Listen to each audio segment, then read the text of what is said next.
huge roundup in New Jersey this morning.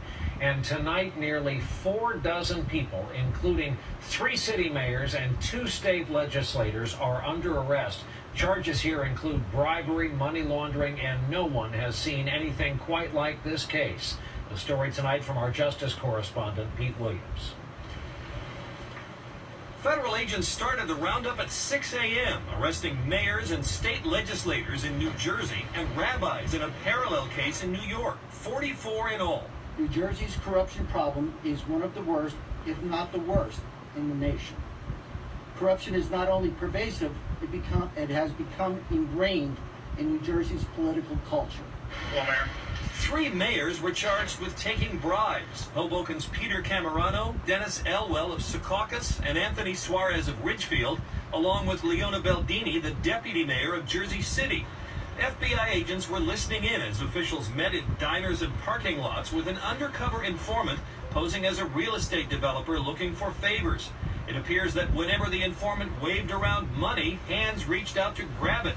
Some $650,000 in cash paid to city and state officials and go-betweens. Court documents say Hoboken's mayor was recorded telling the informant, "You're going to be treated like a friend." And when the informant described himself to Mariano Vega, a Jersey City official, as being in good hands, Vega replied, "Like Allstate." For these defendants, corruption was a way of life. They existed in an ethics-free zone. Jonathan Dienst of New York's WNBC-TV, who broke the story, says federal agents made a surprising discovery. The FBI says it also stumbled upon a Brooklyn man who was offering to broker the sale of human kidneys. They say for $160,000, he would find donors in Israel who needed the money and then fool U.S. hospitals that the donor and recipient were related. They say he'd been doing this for more than 10 years.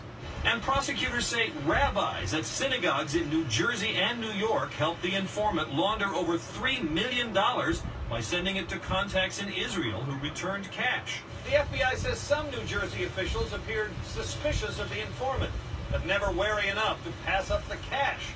Pete Williams, NBC News at the Justice Department.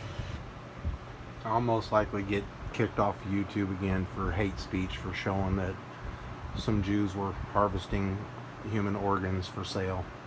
But it's not hate speech, it's a news report.